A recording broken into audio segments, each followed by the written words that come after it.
Welcome to Gospel Tangents, the best source for Mormon history, science, and theology. I'm Rick Bennett. I'm excited to continue our conversation with Clair Barrus. He's one of the authors of Secret Covenants, New Insights into Mormon Polygamy. He's written a chapter on the earliest revelations of Joseph Smith.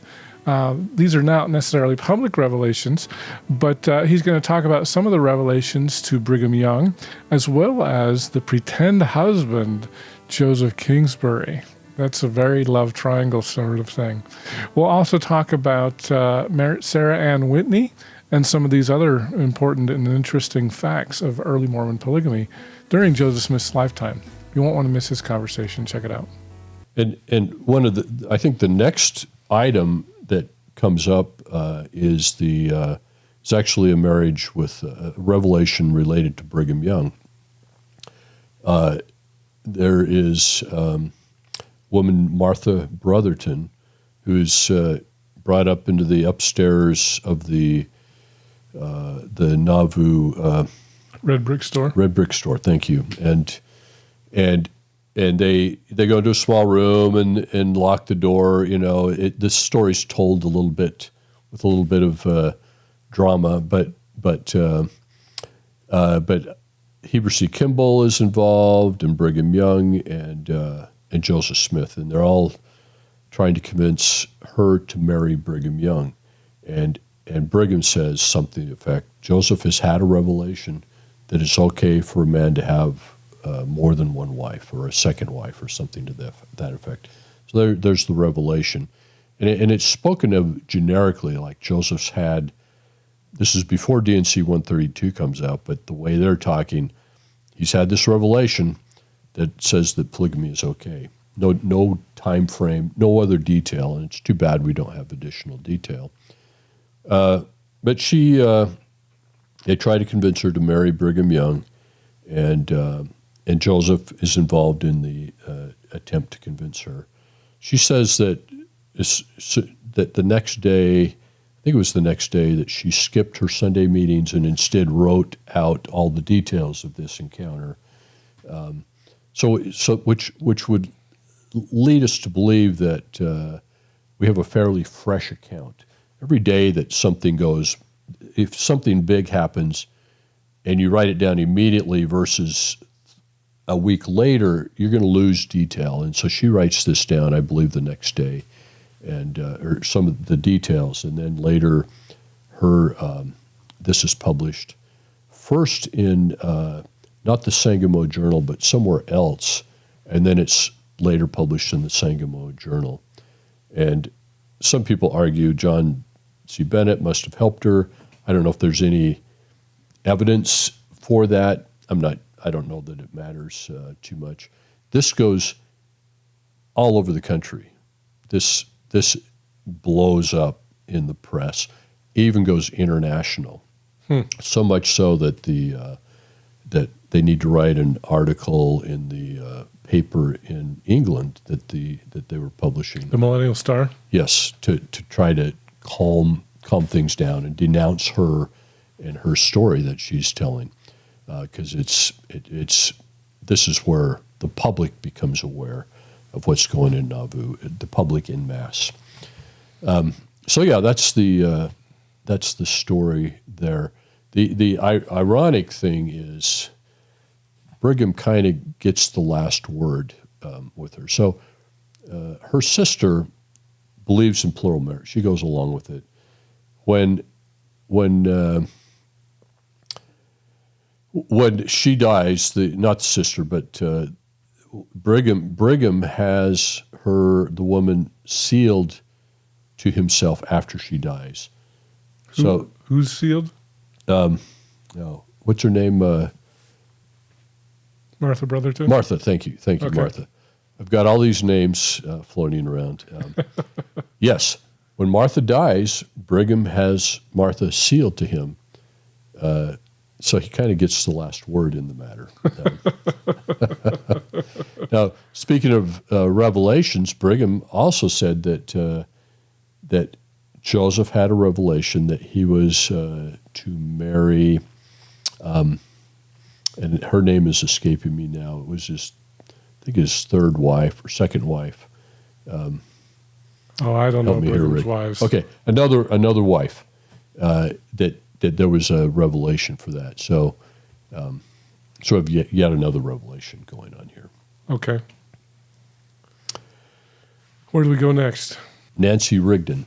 Oh, the happiness letter. We finally get to cover this. Yes. So, Nancy Rigdon is the daughter of Sidney Rigdon, who's She's about 19. Yes, and he's the Joseph Smith's first counselor in the first presidency. And and I should mention that John C. Bennett was also a counselor, an assistant president, but it's basically a counselor. So I don't think I mentioned that before. Yeah. Joseph. So was Hiram. Yes. And forthcoming William Law that we will be talking about. He was also a counselor in the first presidency. So Joseph proposes to Nancy. She refuses. So Joseph writes a letter to her. The letter is called the happiness letter because it starts out saying something to the effect, happiness is the design and object of our existence, or something to that effect. And then it goes on for quite a ways. This letter is it's an amazing letter, and it probably gives more insight into Joseph Smith's mind about the role of revelation and plural marriage than anything else. And it's in his handwriting, or is it in a scribe's handwriting? No, I don't. We don't have. It was written by Willard Richards. Okay. It's Willard Richards. It was probably dictated to Willard Richards, and then he hand delivers it to her. And interesting. Joseph hand delivers it to her, or Richards. Willard Richards does. Okay. Yes. And so the letter has a number of things in it. One, it talks about ethics. Michael Quinn calls it theocratic ethics, which is the idea that what your normal ethical assumptions aren't necessarily the case when it comes to revelation, and that revelation essentially trumps what you might think is the ethical normal way to go. And so there's text in the happiness letter that says stuff like what may be wrong under one circumstance is right in another circumstance if it's sanctioned by revelation. And which feels like it can be pretty dangerous territory. Can I blow up the World Trade Center if God tells me to do it? Right. This ideology certainly can be abused, and you'd like to hope that there was a ethic that we learn in the New Testament from the teachings of Jesus, which is basically love your neighbor as yourself, and that ought to be the ethic. Can I destroy the whole city of Jericho if God tells me to? I mean, to me, it's really problematic. Well, and Rick, Joseph he loves the Old Testament. Yeah. The Old Testament's, I believe that the ethics, biblical ethics in Israel evolved over time. And it starts out this very tribal and kind of warlike and competing with other gods and the tribes.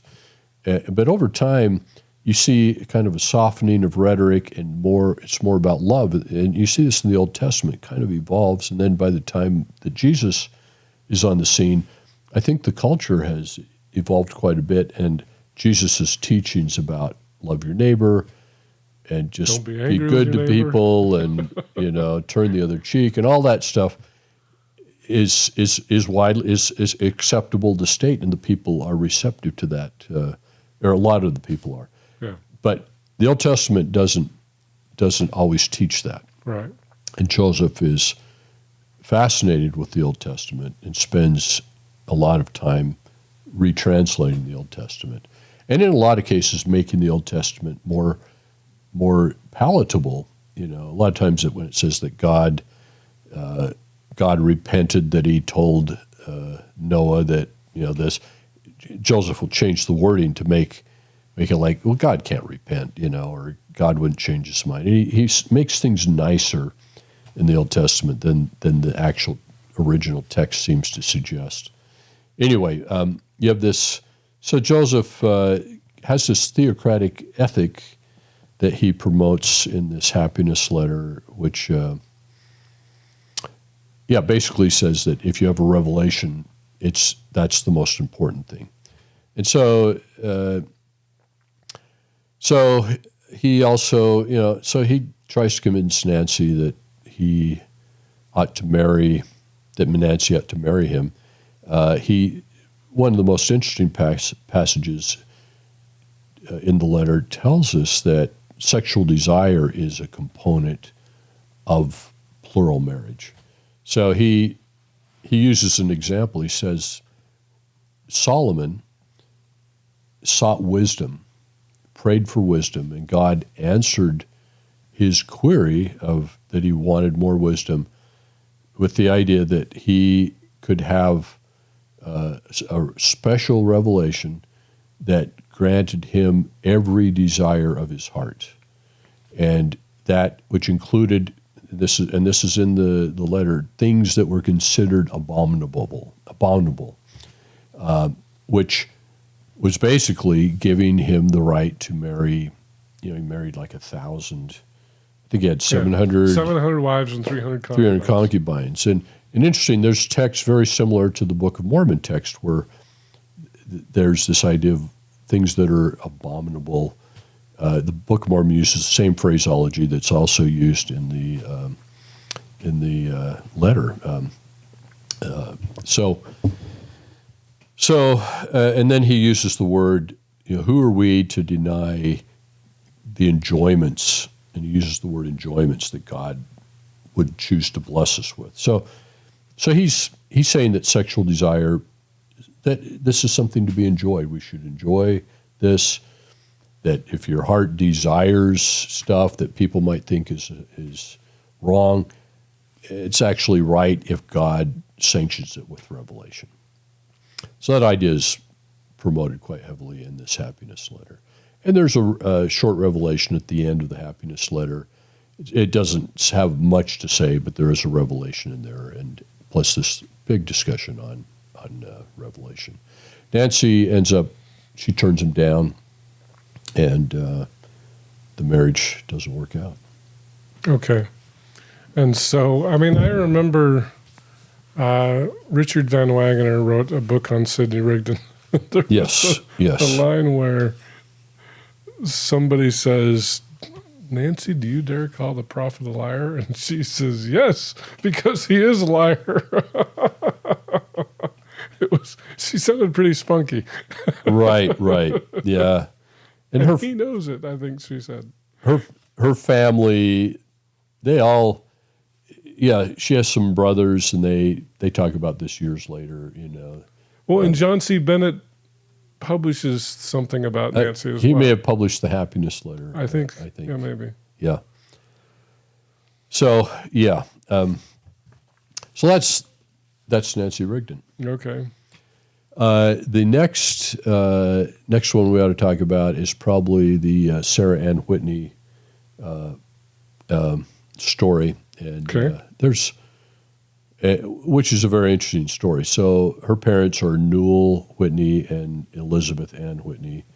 He's, I think, the second bishop of the church. Yeah, first in Kirtland. Yeah, and and Joseph produces a revelation that contains the text of a marriage ceremony that Newell is to use to marry Joseph and his daughter Sarah Ann. Okay. And I think she's 17, but I'm not sure. She's not 18. She's 16 or 17, but I think she's 17. And they go ahead with the ceremony, and they get married. And in the ceremony, it's got some really interesting things about some kind of theological ideology that is tied to plural marriage.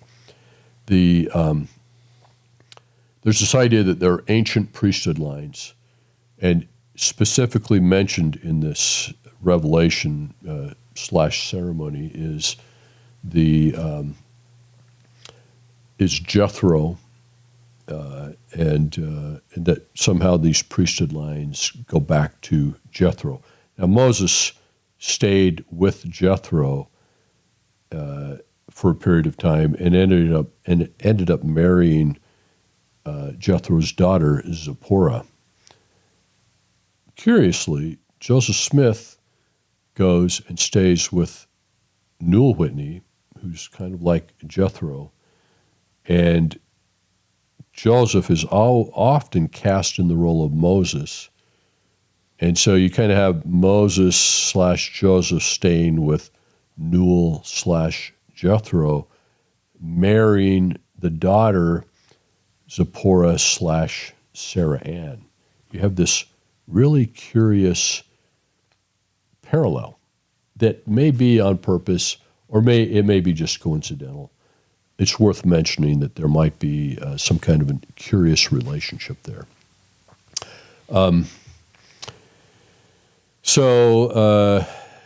Also mentioned is that there will be a progeny produced, David, and other things that Joseph says later suggest that there would be a David that would rise up after Joseph and would kind of lead the kingdom of God on earth, and that this David would somehow redeem the lost role of David, who, David in the Old Testament was had a relationship with the wife of Uriah. Bathsheba. Bathsheba, thank you. And that he lost and because of that, he lost out. He lost his wives. According to Joseph Smith, he lost all of the wives that he had, and they were appointed to others. So this new son, David, that Sarah Ann would have would essentially redeem the lost role of David. That seems to be. So this is a child. So this is a child of Joseph and Sarah, supposedly.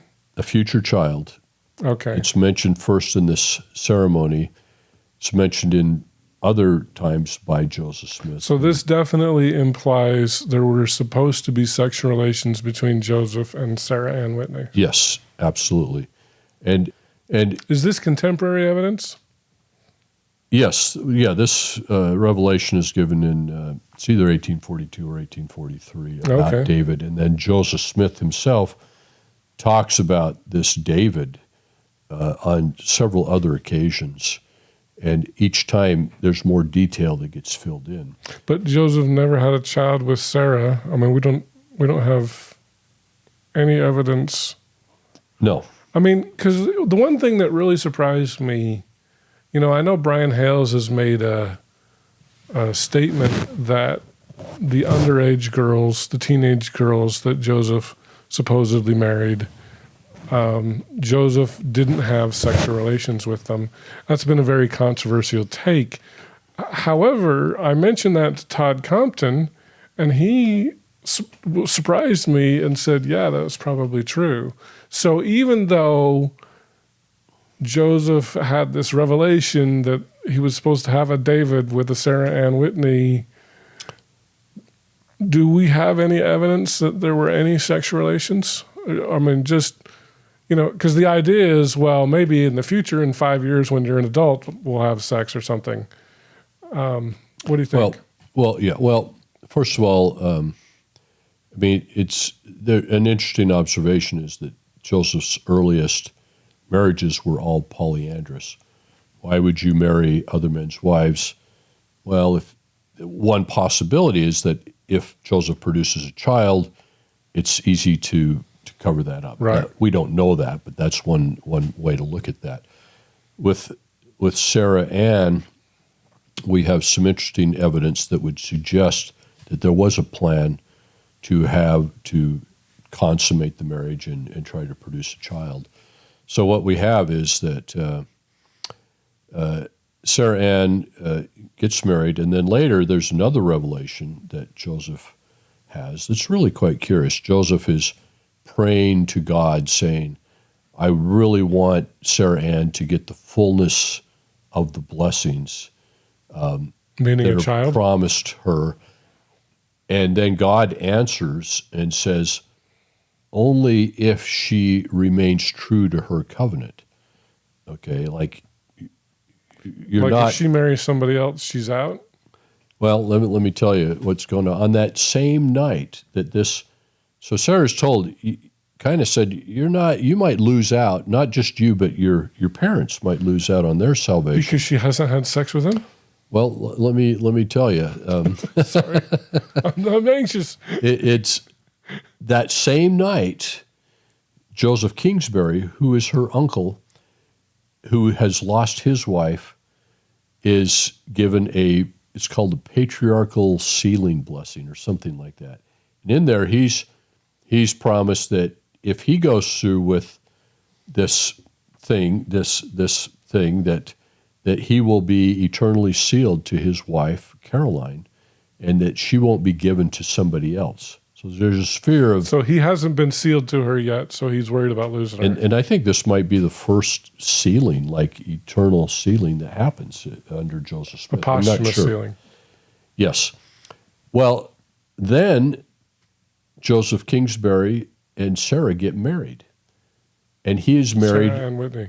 as a pretend husband. Okay, that's the terminology that's used. He's not a real husband, he's a pretend husband.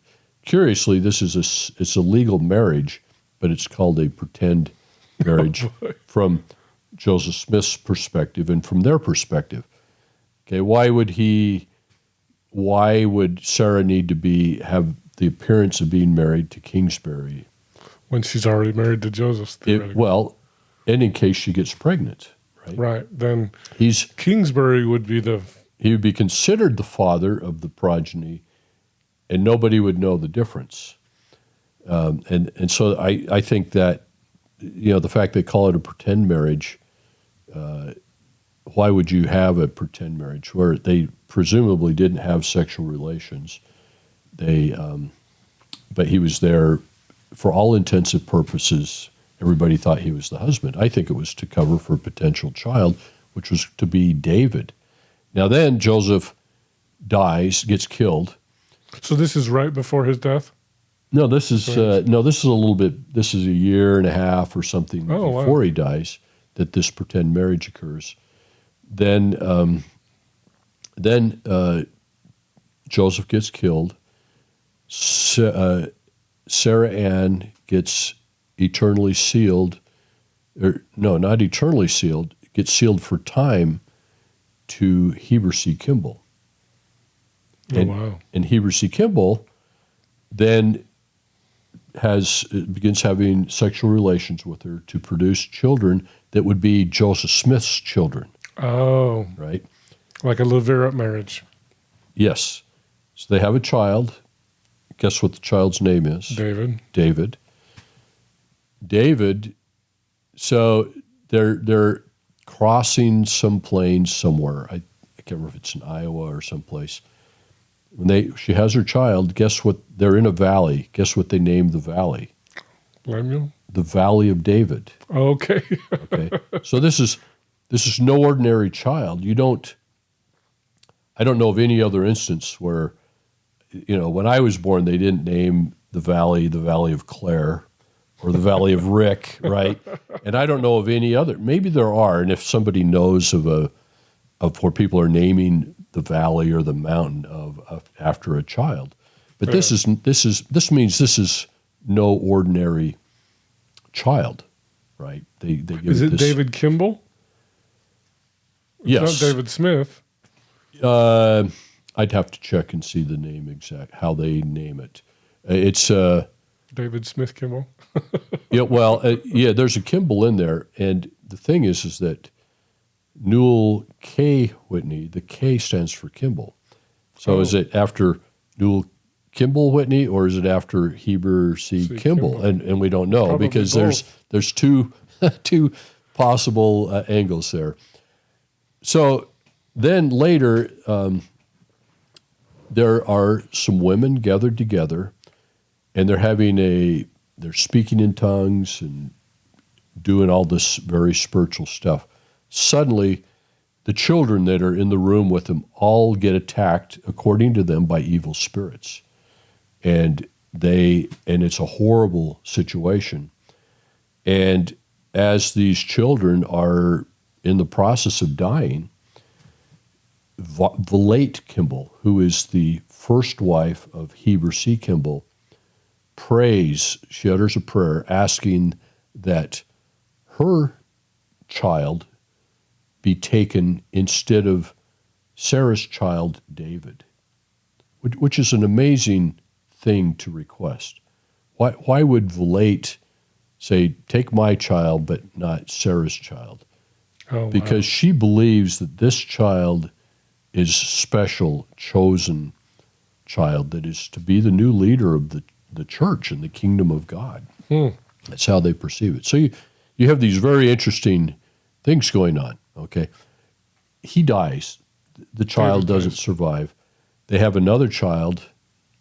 Guess what it's named? David. It dies. Oh, boy. Early on. They have a third child named David. And this David, grows up in the church and ends up, I think he ends up dying in Kemmer, Wyoming, in the 1900s, but didn't go on to fulfill some grand role. Right. Okay. So now let's reverse the story back a ways. We have Joseph Smith marries Sarah Ann, and then I don't know what changes, but right before his death, well, Emma gets pregnant. That's what happens. Emma gets pregnant. What does he name that child? This is the one who was born after Joseph died, right? It's David. Yes, David, yes. Yeah. And then David dies. Well, yeah, David goes on to live. So in Joseph's mind, he believes now that Emma is carrying the golden child instead of Sarah Ann. See, Sarah Ann is not pregnant at the time, but Emma is. And so I think Joseph sees that this is going to be the David that will leave the church someday. Right. But David Smith ends up with some mental difficulties, right, and ends up committed in an asylum and then dies in that asylum. So. He did produce quite a few hymns for the RLDS Church, so he was kind of beloved, but yeah, he definitely had some mental problems. Right. So that's kind of the Sarah Ann Whitney revelation, and very interesting backstory that goes along with that. A lot of Davids. That's 4 Davids. That's interesting. Yeah, right. Yes, absolutely. I hope you enjoyed our conversation with Clair Barrus, one of the authors of Secret Covenants, New Insights into Early Mormon Polygamy. We're going to be giving away a free copy of this book right away, so if you're not in, it's going to be too late. July 27th is the deadline. And so go to gospeltangents.com/contest. In our next and final conversation, which is available only to newsletter subscribers, by the way, go to gospeltangents.com to sign up for our free newsletter. And we're going to talk a little bit about Joseph Smith and the laws, William and his wife Jane. It's kind of a very interesting conversation.